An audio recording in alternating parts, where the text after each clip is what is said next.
Me invitaron dos amigos para presentar estos dos libros, Mariana de General y Emiliano Zapata, Corazón de Fuego, con motivo del mes de Zapata, que es el mes del natalicio, 8 de agosto.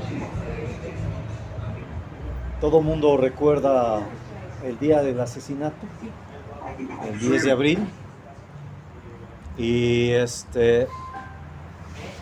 y pues por esa vocación necrófila que nos han buscado meter, pues les damos más importancia a la muerte. Pero yo creo que el natalicio debe ser también muy importante, porque en verdad se lucha, se muere, se entrega una vida o a veces se mata para vivir. Nosotros repudiamos esa frase de Millán Astray que decía viva la muerte. Más bien es una tragedia aquella muerte, que haya tan solo un solo combatiente muriendo de manera injusta, tal y como está sucediendo ahorita en el mundo en diversas partes, ¿no? Entonces, estos personajes que estamos hablando de Zapata, uno de los héroes más importantes de nuestro país, junto a Morelos, junto a Guerrero, junto a Allende, junto a Villa, Flores Magón, Felipe Ángeles, pues son los hombres que han configurado la nación, que nos han permitido tener dignidad, que nos han permitido buscar la libertad, porque la libertad no es una condición de hacer lo que yo quiera, sino la libertad es decidir tu destino, y aunque ese destino pueda ser la muerte. Y entonces, si tú estás en una prisión, y aquí tenemos algunos camaradas que han estado, o camaradas que están aquí presentes, que se ha concedido Pedro Castillo, 7 años y medio en prisión. Pero cuando tú tienes libertad dentro de tu espíritu, no hay rejas que te limiten. Entonces, efectivamente, Zapata es uno de los seres más importantes, uno de los más vilipendiados. Sobre todo se le hizo una infamia hace unos cuantos años, eso vamos a hablar más al rato. Pero voy a comenzar esta disertación, esta charla, hablando de un personaje, el general Benigno Néstor Centeno Hernández. Y no por el hecho de que haya sido mi abuelo paterno, estoy rescatando su obra, porque lo que muchos hacen es de que lo rescatan solamente porque es su pariente, o porque es de su estado, o porque tienen una afinidad, cuando a final de cuentas, definitivamente, si él hubiera sido carrancista, difícilmente yo estaría aquí, con lo que he estudiado y lo que he estado asumiendo, como dijo el poeta Pablo de Roca, mi poesía es mi militancia. No he estado en ninguna guerra, aunque pues la guerra que se debate en el país me tocó mucho antes que ahora. Me dieron 3 balazos, estaba a punto de morir 6 o 7 veces, en viajes, en el mar, en la carretera, pero estoy aquí y no tengo miedo a la muerte, y no tengo miedo a lo que yo diga, ni las consecuencias de lo que son mis actos. Entonces, por eso mismo he rescatado la obra de este hombre que fue mi abuelo. Yo pienso que ya esas venas iracundas, o esas raíces iracundas, vienen ya desde aquel entonces. Pero, ¿quién fue Benigno N. Centeno? Bueno, como bien sabemos, la revolución tuvo 2 focos principales. En el norte fue la parte de Chihuahua, aunque Villa nació en Durango, ahí donde se desarrolló creció la división del norte. Y el otro foco fue en Morelos. Iba a venir una bisnieta, sobrina bisnieta de Zapata, no pudo, hubo un problema para allá, unos balazos, tuve que compartir de MP. En fin, se disculpó y les pide por favor que se disculpen, ya habíamos anunciado que iba a estar. Pero esos dos centros neurálgicos fueron los que marcaron el desarrollo de la revolución, que no fue una revolución interrumpida. Yo respeto mucho la obra de Adolfo Gili, sobre todo porque vio la revolución desde el punto de vista de la lucha de clases, sino más bien yo creo que fue una revolución aplastada, donde llegó al poder una burguesía reciclada del porfirismo. El ejército porfirista fue despedazado en la batalla de Zacatecas. A partir de ahí se siguió peleando. Posteriormente se dividieron a partir de la Convención de Aguascalientes, entre los convencionistas, los zapatistas y los villistas y los carrancistas, ¿no? Entonces, esa fue en verdad la verdadera confrontación. Y entonces no solamente el núcleo estuvo en Morelos, sino estuvo en otras regiones, como el Estado de México, como Hidalgo, como Puebla, Tlaxcala y Guerrero, fundamentalmente. Hubo otros brotes por allí que se dieron en Yucatán y en otras zonas por allá, pero Sinaloa, pero fueron aislados. Estamos hablando del zapatismo. El centro nuclear fue Morelos y la figura fundamental fue Emiliano Zapata, ¿no? Obrador, a quien yo apoyo en muchas cosas, creo que rescató un estado que ya no existía, que se había convertido en una oficina de meganegocios para las oligarquías. Hay otras cosas en las cuales no coincido. Fundamentalmente en esa deificación que quiere hacer de Francisco I. Madero, el apóstol de la democracia, hoy lo dijo en la mañanera. Y yo no creo que sea el apóstol de la democracia, más bien es el apóstol de la traición.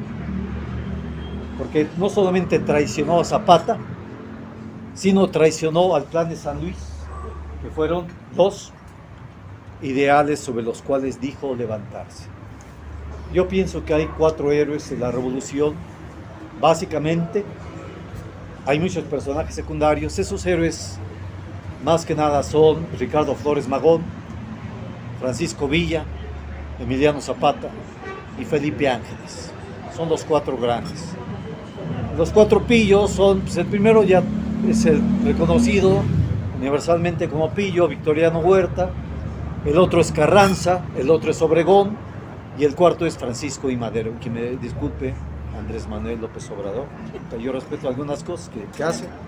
Sí, en verdad ha rescatado un estado, ha rescatado la industria energética y le cobró impuestos a quienes antes exentaban todos. Ha hecho una serie de cosas interesantes, pero eso habrá que verlo también actualmente y después vamos a hacer un poquito el análisis sobre lo que es la confrontación entre los globalistas y los patrimonialistas, entre un mundo, un orden unipolar y un orden multipolar que está ahorita debatiendo en el mundo, y en el cual México va a tener un papel muy importante, más que nada como colchón entre los dos bloques, porque México no se va a adherir al BRICS. Por desgracia, ¿no? Pero bueno, por desgracia tenemos al vecino que hace rato hablaban de una canción que fue de las intervenciones que son antes de la guerra de agresión del 46-48, antes de esa, ya estaban interviniendo los gringos en nuestro país, ya nos estaban agrediendo. Y de hecho, en este año se cumplen 2 siglos de la llamada doctrina Monroe, América para los americanos, que no ha significado más que los recursos de América Latina para los Estados Unidos. Eso es lo que han pensado siempre. Hablan de American, we are American, I am American. Y América nada más piensan en ellos, cuando los americanos somos todos. los que habitamos este continente llamado América, que no tenía nombre, no tenía nombre, y Colón llegó aquí en el mal llamado descubrimiento de América, y no supo ni siquiera dónde llegó, porque ni siquiera se enteró que había un océano Pacífico, que lo descubre Balboa años después. Bueno, entonces es muy importante contextualizar la revolución, porque no fue nada más la revolución de una región, o de dos regiones, o de tres regiones, ¿no?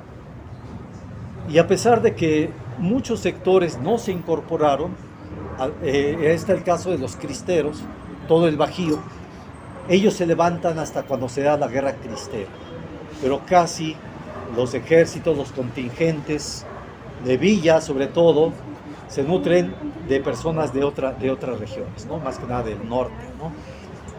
Y en el caso también de el sur, es muy importante y hay que estar rescatando a aquellos héroes que incluso después de que asesinan a Zapata siguen todavía combatiendo, porque lo que pasa es un proceso de aniquilamiento, o de pones las armas o te extermina, y así terminan muchos zapatistas allá apareciendo, Genovevo de la O y otros, Magaña, en el balcón junto con Álvaro Obregón, ¿no? Ya después que había mandado asesinar a Carranza. ¿Qué es lo que va a pasar en todos los años 20? Esas sazonadas entre unos y los otros, hasta que llega por fin ¿Puede alzar un poquito la voz? Sí, más o menos ahí yo les pido que mejor que se acerquen un poquito, ¿no? Entonces, ¿qué pasa con Centeno?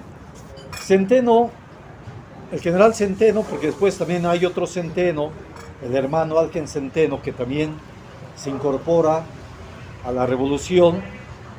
Benigno Centeno comienza conspirando junto con Aquiles Cerdán, y cuando se va a realizar el levantamiento el 20 de noviembre de 1910, que es descubierto 2 días antes y es asesinado, son asesinados los hermanos Cerdán, tomada presa Carmen. Afortunadamente no toman preso a Benigno, porque él tenía el encargo de hacer volar las vías del tren que iban de México hacia Puebla y Tlaxcala, ¿no? Entonces no lo toman preso y él sigue conspirando. Se forma la segunda Junta Revolucionaria del Estado de Puebla, que lo nombra coronel, y entonces así se decide levantar en armas en 1911, el 10 de mayo, allá en Tepetitla de Lardizábal, Tlaxcala, con 22 hombres, y en pocos meses entra al frente de 3,000 hombres a la capital de Tlaxcala. Fue tal la efervescencia, se fueron adhiriendo una serie de personajes, la coronela Vélez, porque hubo coronelas, y esto es un dato para las feministas, que tuvieron participación, mujeres muy importantes, que estuvieron tanto con Villa como con Zapata, y eran respetadas con el cargo que tenían. Y cuidado que le faltase el respeto, porque te mandaban a fusilar, igual que si faltabas el respeto a una persona de esa dignidad, ¿no? Y Zapata la respetó, ¿sí? Ahorita vamos a hablar de esa cuestión del machismo, porque en verdad también Villa tuvo a varias. Por aquí en este libro aparecemos, menciono en este libro Zapata algunas de las guerreras que combatieron junto con los revolucionarios, porque no solamente fueron las adelitas. En general las adelitas se referían a aquellas mujeres que acompañaban a los soldados carrancistas, ¿sí? Entonces hubo mujeres que ayudaron en ambas partes, en ambos lados, porque a veces no te quedaba otra más que irte a la bola. Era la única forma de sobrevivir, porque es donde había comida, había agua. Y entonces en muchas zonas prácticamente se interrumpió la actividad económica. Entonces, Benigno Centeno es un caso muy curioso porque él tenía una formación autodidacta, vendía telas, pero aparte fue predicador de la iglesia metodista. Entonces, esta es una cosa muy rara porque cuando habla uno de los protestantes piensa en el Instituto Lingüístico de Verano, que ha sido financiado por la CIA para venir aquí a cambiar la ideología de las comunidades en muchas zonas. Pero sucedió una cosa muy interesante entre este y otros personajes. Les voy a mencionar a José Trinidad Ruiz, que también aparece firmando el Plan de Ayala, a Otidio Montaño, que es uno de los principales redactores del Plan de Ayala, y posteriormente un personaje que se incorpora muy jovencito, a los 15 años, no, a los 14 años, en 1915, llamado Rubén Jaramillo. Todos ellos eran predicadores de la iglesia metodista, a la cual yo pertenecí. Ahora soy ateo, no gracias a Dios, sino gracias a mis convicciones, a las reflexiones que he hecho. Soy ateo, pero provengo de una familia protestante de metodistas, ¿no? Entonces es muy interesante esto, y lo remarco porque si ustedes leen a Mariano Azuela, los de abajo, va a aparecer un personaje como Demetrio Macías, y esto va a ser una constante en muchas otras novelas. Esta es una novela histórica, bueno, María en el general, y entonces esos personajes, un Demetrio Macías, pues son aquellos que lo único que buscan es dinero y mujeres, y es gente que no tiene una ideología, que no tiene una convicción, no tiene una ética por la cual levantarse en armas. Entonces se meten a la bola y ven a ver qué encuentran. Esto sucedió en muchos casos, y está el ejemplo más característico, lo van a poder ver si a alguien le interesa adquirir este libro, el caso de Domingo Arenas. Domingo Arenas, llamado el Manco Arenas, lo mismo que el Manco de Celaya, que es otro de los mitos. En Celaya no perdió el brazo, lo perdió en la batalla de Trinidad. Entonces, el Manco Arenas era un personaje de origen indígena, pero que no tenía ninguna convicción. Y cuando estuvo Zapata, el auge del zapatismo, estuvo con Zapata. Cuando vio que Zapata iba perdiendo, comenzó a hacer transacciones con los carrancistas y a darles azonadas a los mismos zapatistas. Hay un corrido de Miguel N. Lira, que tiene un corrido a Zapata, un corrido a Villa, muy interesante. Aquí viene un poema de N. Lira, que es el corrido a Domingo Arenas, y dice: viene el Manco Arenas, escondan a las muchachas. ¿Qué es lo que hacía? Llegaba el Manco Arenas a robar, a saquear, a violar chicas y a robarse a las que más les gustaban, ¿no? Entonces, ¿qué pasaba con Centeno? Y por eso no creció mucho su grupo, porque no les permitía tomar, no les permitía fumar y mucho menos saquear. Entonces, por eso no creció mucho su grupo, pero fue un grupo muy importante, a tal grado de cuando se da la toma de Cuernavaca, estamos hablando de 1914, Zapata lo nombra en ese momento general de división y le adjudica los contingentes de otros personajes, ¿sí? de otros coroneles o militares. Y entonces la historia de Centeno se vincula también con la de Emiliano Zapata, porque él muere el 2 de enero de 1917 en un combate contra Guajardo. Dicen que Guajardo traicionó a Zapata. Pues no lo traicionó. Un enemigo no te traiciona, te engaña. Te traiciona alguien que pertenece a ti. Un novio, una novia, un esposo, una esposa. Ellos sí te traicionan porque pertenecen a ti. Un enemigo te engaña. Y lo que hizo Guajardo fue engañar a Zapata para asesinarlo de la manera más artera, ¿sí? Entonces, El, el asesinato de Zapata, el 10 de abril de 1919, donde presentamos este libro a los 100 años allá en Chicago. 2 años antes muere Centeno en un combate, el 2 de enero de 1917, contra Guajardo, entre las haciendas Cocoyoc y San Carlos. Lo toman preso, lo arrastran a cabeza de silla, no saben cómo es eso, o sea, te atan al caballo y te arrastran así, bueno, así, si te mueres bien, si no te mueres, bueno, y lo cuelgan en la hacienda de San Carlos. Ahí permaneció tantos días, no sé cuántos. Mi abuela se entera y nunca supo dónde quedó el cuerpo. Si se lo comieron los opilotes, si alguien lo enterró, si se pudrió, si quedó mucho tiempo.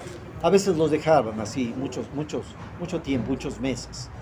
Recuerden que Hidalgo, Allende, Aldama y otro personaje permanecieron 10 años allá en la Lóndiga de Granaditas, sus cabezas, ahí como escarmiento, que hicieron los tatarabuelos de los mismos conservadores que ahorita están quemando libros de texto, que están heredando esa mentalidad de los inquisidores, de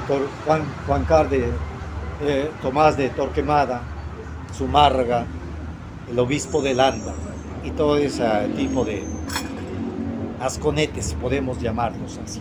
Entonces, es muy importante este personaje, como muchos otros, que es necesario rescatar, porque la historia es algo que se está haciendo, reconstruyendo continuamente en la medida en que se van descubriendo nuevos documentos, en el sentido de que hay nuevos elementos para discernir, para poder estudiarla más a fondo. Entonces es muy importante la labor que están haciendo ustedes, los amigos de Guerrero, porque también hay muchas partes donde la neblina oscurece la realidad de los hechos, ¿no? Y es muy importante también analizar las luchas, la Revolución Mexicana, desde el punto de vista de la lucha de clases. Lo mismo que analizar actualmente, saber cuáles son las fuerzas reales y no las imaginarias, que luego creen algunos compañeros que están en la vanguardia y que mañana van a hacer la revolución. Y hay que ver las fuerzas reales que se están confrontando para entonces, sobre un conocimiento objetivo de la realidad, entonces poder transformarla. Si no conoces la realidad, si no conoces tu historia, va a ser imposible que puedas desarrollar un proyecto revolucionario. Y es de lo que se trata también. Por eso hay que ver también las condiciones y los niveles en los cuales nos encontramos,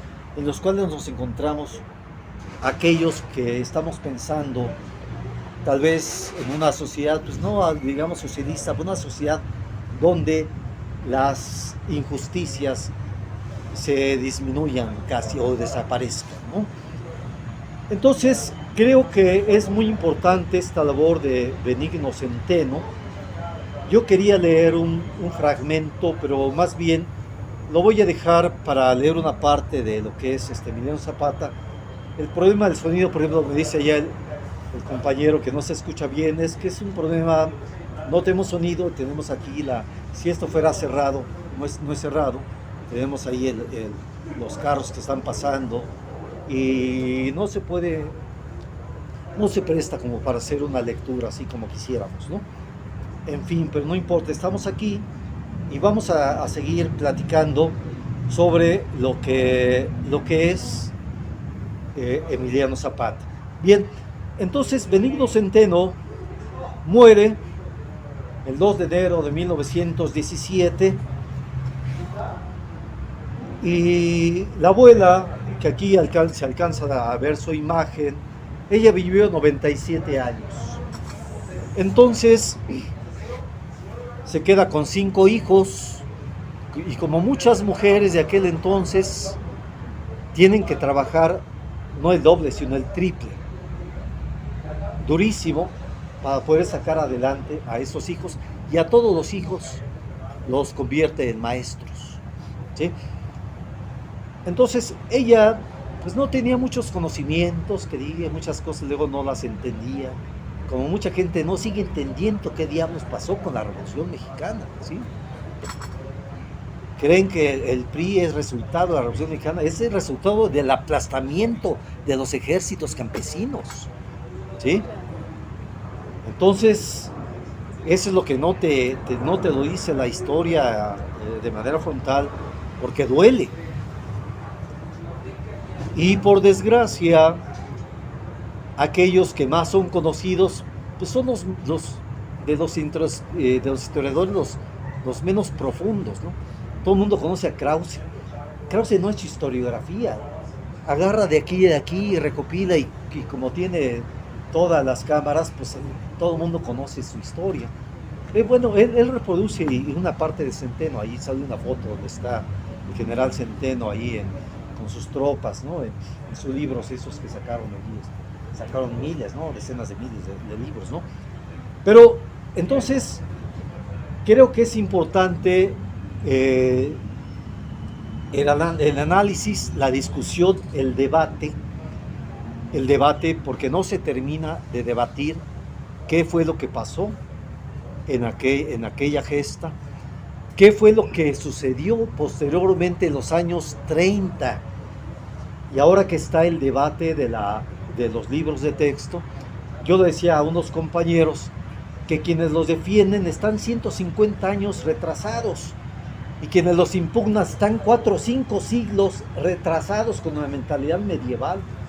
¿Por qué? Porque ya esto de la educación laica ya se había superado desde los tiempos de Altamirano, del tiempo de Nigromante. Ya se había superado la educación clerical. Y entonces, todavía después, en 1934, se establece una enmienda al artículo 3, donde dice que la educación va a ser socialista y científica, y socialista científica. Después se va a venir y se va a echar para atrás eso, y se va a regresar a la educación laica, que es una educación individualista. Miren el avance que habíamos tenido en el 34. Pues resulta que nos regresamos a la época de los liberales, los tiempos de Zarco y grandes hombres, ¿no? Pero, ¿qué es lo que ha pasado? ¿Quién ha impedido que se desarrolle? Tenemos un país enorme, no solamente en extensión, bueno, es un país grande, no muy grande, casi 2 millones de kilómetros cuadrados, pero con un pasado milenario. Pero un pasado que llega, cuando se da el falso descubrimiento, la invasión, se arrasa todas las culturas. ¿Y qué es lo que va a pasar? Hay un despoblamiento. En menos de un siglo desaparece más del 90% de la población. Y esa población que sobrevive es sojuzgada durante siglos, y apenas hasta mediados del siglo XX se consigue que más del 50% de la población del país sea alfabetizada. Vean el retraso que tenemos en relación a otros países. A Europa, ¿por qué se desarrolla Europa? Pues con el saqueo de los recursos de África, de América Latina y de todo el mundo. Y después, ¿qué es lo mismo que hacen los gringos? Pues son los herederos de los ingleses. ¿Y quiénes fueron los ingleses? ¿Comerciantes? No, comerciantes fueron los chinos. Los ingleses fueron saqueadores, fueron piratas, filibusteros, y se acostumbraron a saquear. Yo te saco todo y no te dejo nada. Y a ti te esclavizo y te pateo y todo lo tuyo me pertenece. Esa es la mentalidad que desarrollaron los ingleses y también los franceses, que ahorita le está yendo de la patada en África. Y hoy aplaudo, se acaba de dar un golpe militar nacionalista contra Francia en otro país, en Gabón. ¿Sí? Entonces, ¿Por qué es importante esto? Estos héroes están vivos. Este héroe está vivo. Y están vivos los camaradas de Ayotzinapa. Aquí tenemos un camarada aquí, que maestro y también alumno de Ayotzinapa. Está vivo Genaro Vázquez, está vivo Lucio Cabañas. Todos esos héroes están vivos. Entonces, ¿por qué? En la medida en que nosotros ya no luchemos, ya no pensemos, ya no decidamos, entonces estos héroes serán letra muerta. En la medida en que nosotros digamos, bueno, vamos a organizarnos, vamos a hacer algo, vamos a rescatar nuestra historia, vamos a ver de qué manera podemos contribuir, aunque sea con un granito, a mejorar este mundo. En ese sentido, estos héroes están vivos. Voy a leer unos fragmentos. No leo esto por las condiciones que ya les dije. Quería leer una parte de Mariana y el general. Es una novela histórica basada en una investigación de más de 20 años, casi 30 años, y donde se toman incluso documentos inéditos que son incluidos algunos de manera completa, y otro lo que se hace y lo que debe hacerse en la novela histórica es establecer esos enlaces entre lo que es verosímil, ¿sí? Es una gran responsabilidad, por eso yo admiro mucho las obras de Alejo Carpentier, La consagración de la primavera, porque él, con base en todo un estudio enciclopédico que tiene de la historia, te lo presenta de manera novelada. No se vale inventar cosas que no pueden ser verosímiles, ¿no? Aunque en esto, por ejemplo, hay una parte donde yo hablo del general Centeno, donde está en una prisión. Él era, como le digo, era religioso, y comienzo una disertación que él hace en la prisión, y dice, yo pongo las palabras de él: Elohim, Elohim, lama sabactani, Señor, Señor, ¿por qué me has abandonado? En mi opinión, esa es la parte más cabrona de la Biblia, porque ahí es cuando el hijo le dice al padre: oye, ¿no que eres todopoderoso, todo amoroso, me tienes aquí abandonado? ¿Sí? Es la parte más cabrona, porque ahí todo el credo se pone en tela de juicio. Todo el credo de Dios, el Dios todopoderoso, el Dios todo bondadoso. El hijo le dice: Señor, Elohim, Elohim, lama sabactani.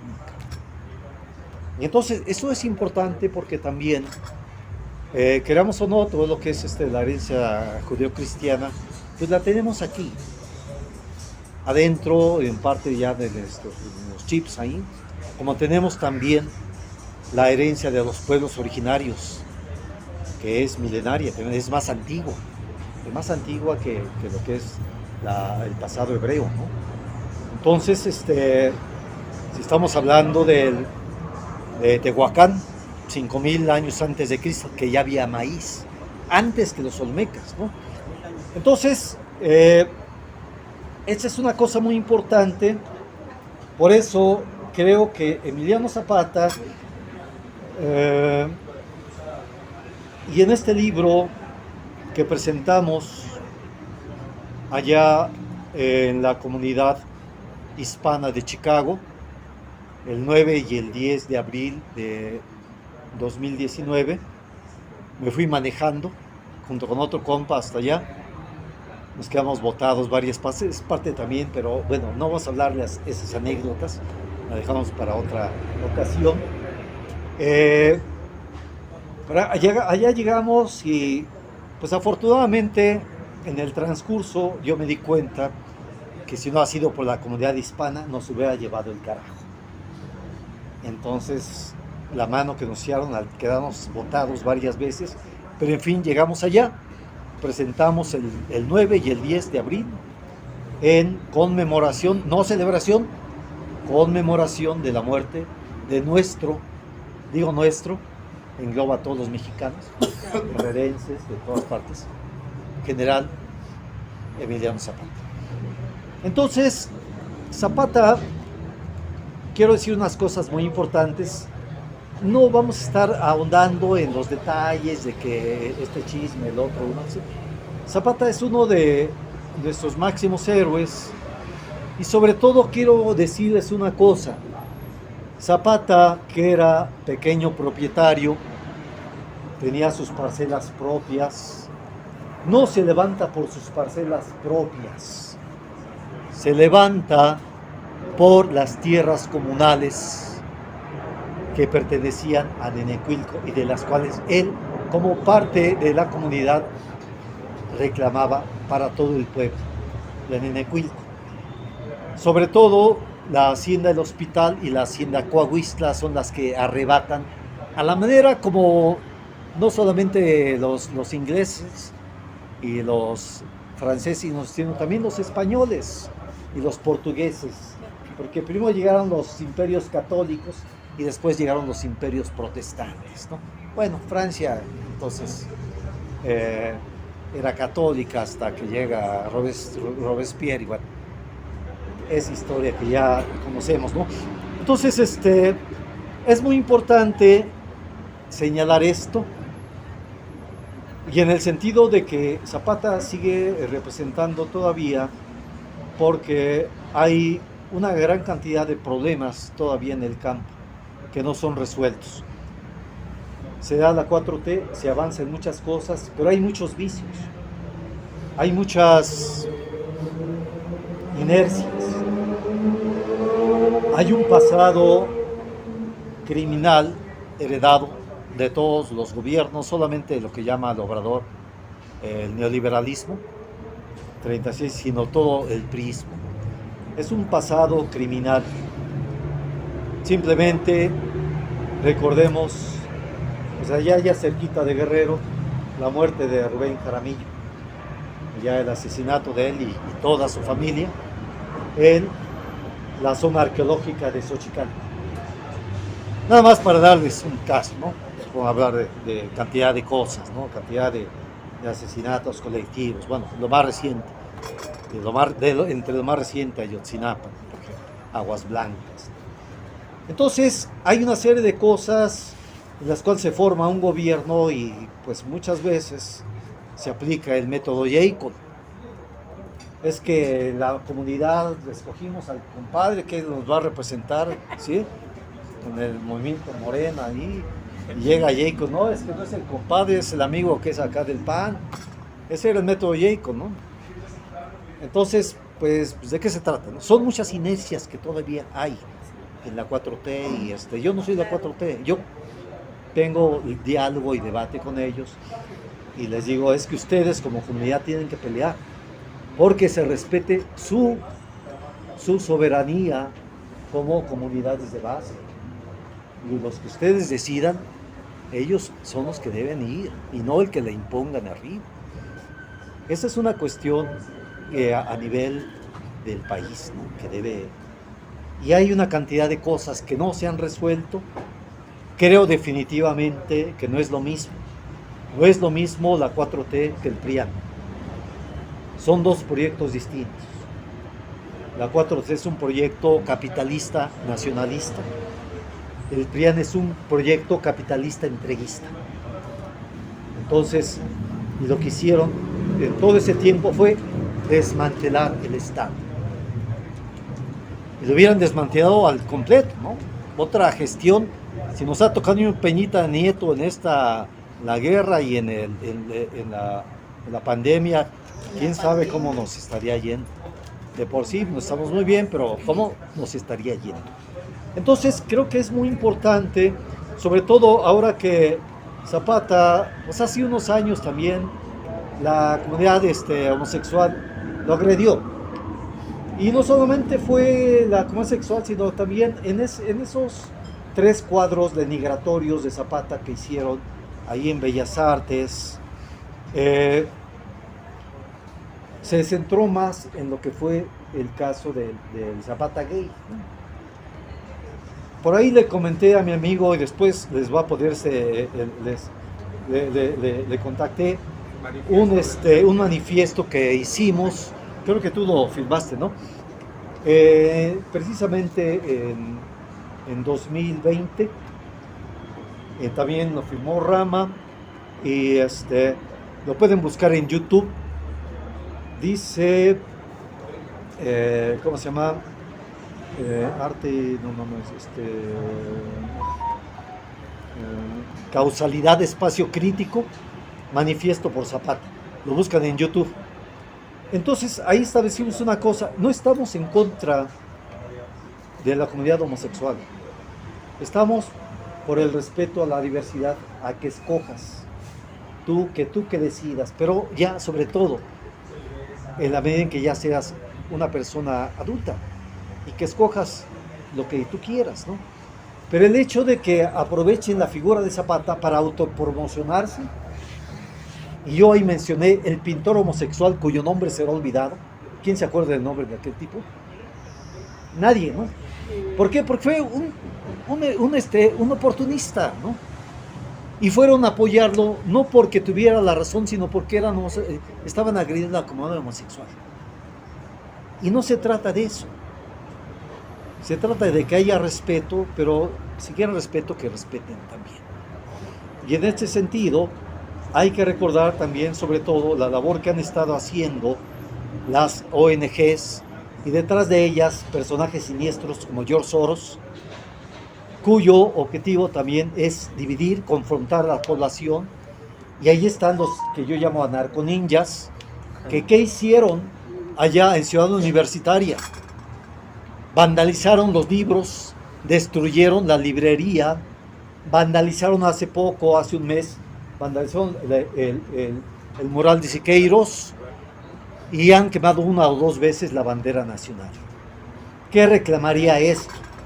Traición a la patria y ejercer la ley como tendría que ser. Tú quemas la bandera de la patria, traición a la patria y va sobre ti. Van sobre ti. Pero ¿quién está de rector? En la universidad no hay rectores.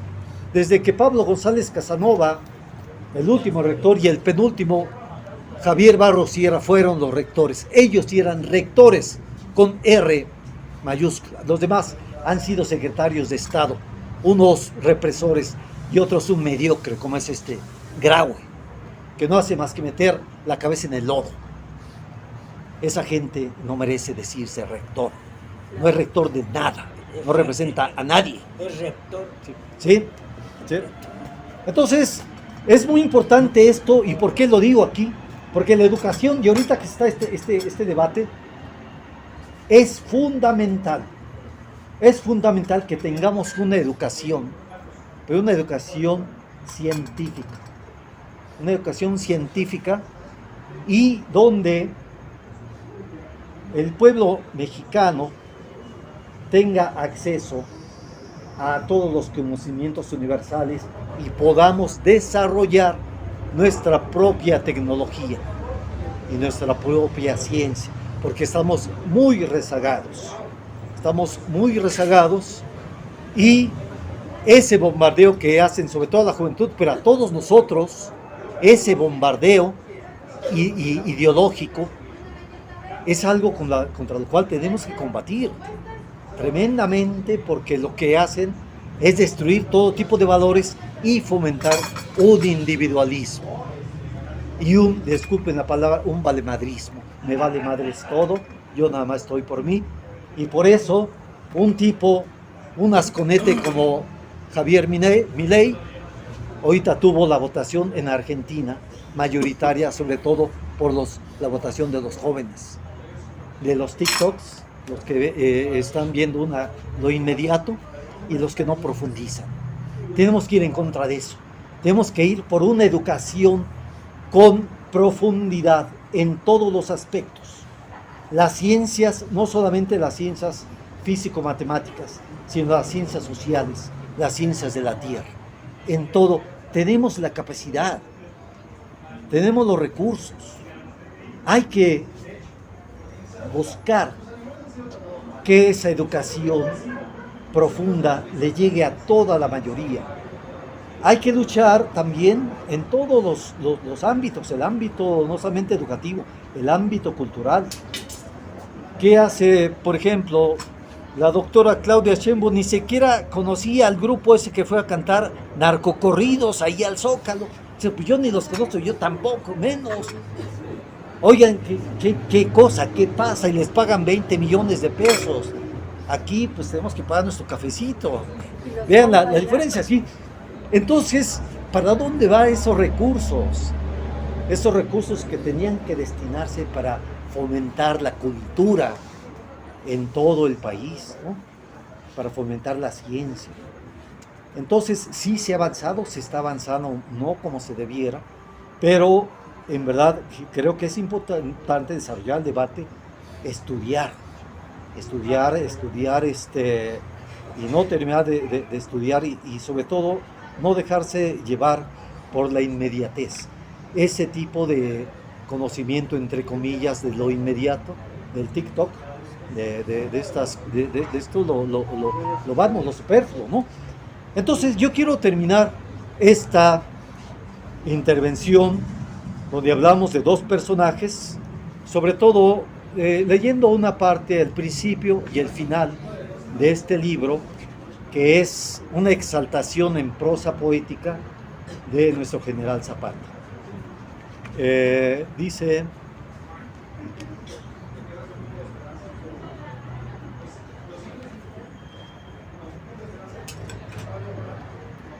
los corceles vienen galopando, rompen el alba enmarejada de siluetas a contraluz y avanzan por el cerro.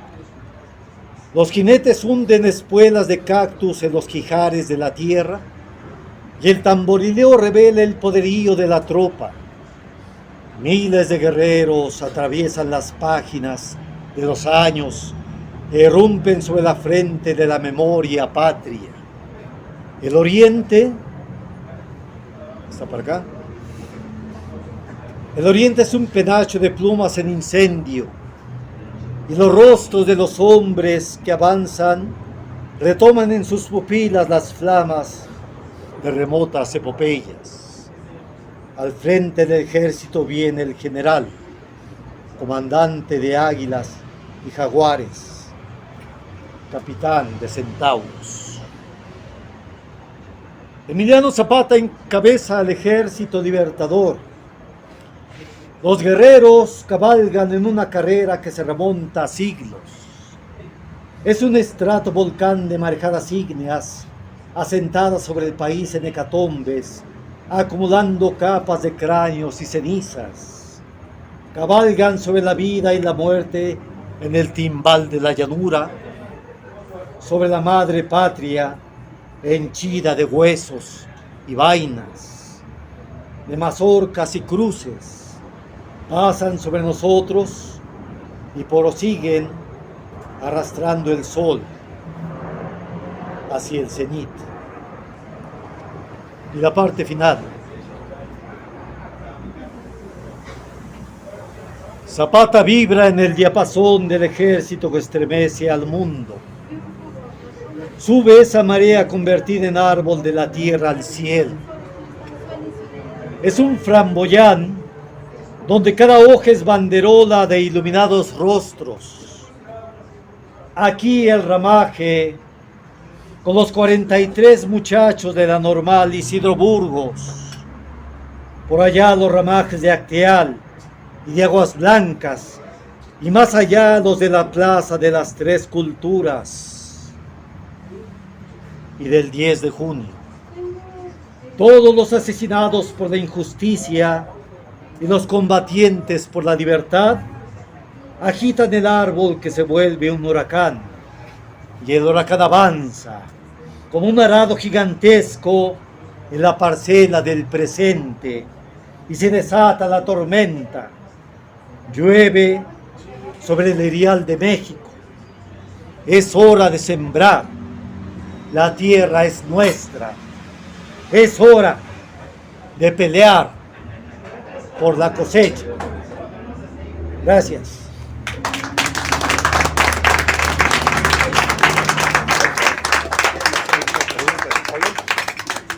No sé si quieran unas preguntas, algunos comentarios. Sí. ¿Qué hay de cierto? No sé si sea un mito o una realidad, de que Zapata llevaba una estrecha amistad con la familia de sus ancestros de Carlos Slim y que se lo llevaron vivo a Israel. ¿Es un mito? ¿Es una realidad? No lo sé. Bueno, primero que nada, yo lo que creo es esto. Digo, si Zapata no hubiera muerto ese día, hubiera seguido peleando. ¿Sí? Hubiera seguido peleando hasta la muerte. Y él no iba a buscar un artilugio así para escapar. Eso sería traicionar a los compañeros que siguieron peleando. Zapata, en el caso de que hubieran dimitido, que hubiera claudicado, lo hubiera hecho abiertamente, Peleando. o en un caso de que ya se viera, ¿sabes qué? Yo dimito, y se hace una declaración. Entonces, un armisticio se declara, porque se llega a hacer eso. Entonces, eso pasa en las guerras. Oye, pues tengo a la población y aparte a la gente. Si sigo la guerra van a masacrarlos a todos. Y entonces el ejército que está ganando dice, pues yo te concedo el armisticio, ¿sí? Tú le pones las armas y yo les perdono la vida. ¿Qué es lo que va a tener que suceder en Ucrania? Con los ucraniasis que queden vivos, ¿sí? Porque lo más seguro es de que incluso es muy probable que se levanten algunos militares ucranianos contra Zelensky. ¿Por qué? Pues porque lo están mandando a morir a jóvenes de 15 años, ancianos de 60, 70 años, mientras a sus ucraniasis los tiene en la retaguardia, peleando valientemente contra los cristianos ortodoxos desarmados, ¿no? Son bien valientes contra los cristianos ortodoxos y los maltratan, pero contra los rusos mandan a los reclutas. Bueno, entonces, yo he escuchado muchas versiones, entre ellas de que la mamá de un amigo allá que decía, es que Zapata, dice, me lo dijo mi mamá y lo conoció mucho, le faltaba un dedo, dice, porque estando en el jaripeo, porque él era un domador de potros, el mejor en todo Morelos y en gran parte de Puebla y no sé si de Guerrero, era el mejor domador de potros. Entonces había perdido un dedo y fue mi mamá, mi abuelita, y vio que sí tenía, que no lo tenía, quién sabe qué. Y yo me pongo a ver las fotos y aparece Zapata con sus dedos completos, ¿no? Y luego es que el compadre tenía quién sabe qué cosa y que vieron que no. Inventaron una cantidad de cosas por esa cuestión de que tenemos un pueblo que más que nada es un pueblo al que nos han enseñado a creer, pero no a pensar. Entonces lo que queremos es un pueblo que aprenda a pensar, que no aprenda a creer. Para eso de creer, ahí está Juan Diego, ya está la Virgen Guadalupe, que eran lo que quieran. Algunos hasta en Obrador, ¿no? Bueno, ya los panistas no tienen en qué creer, porque aquí en los Xochitl, pobrecitos, ¿no? No tienen en qué creer. Bueno, por lo menos los peques tienen a Obrador en qué creer. Bueno, en fin. Pero otra cosa también, Zapata, y ese es también parte del infundio que le hacen, Zapata era el mejor domador de potros, y en tal sentido no solamente lo respetaban los ganaderos, los medios propietarios, sino los mismos hacendados.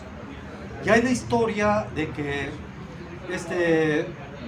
el yerno de Porfirio Díaz, el dueño de la hacienda en Estepango, Castillo y Tierna, cosas así.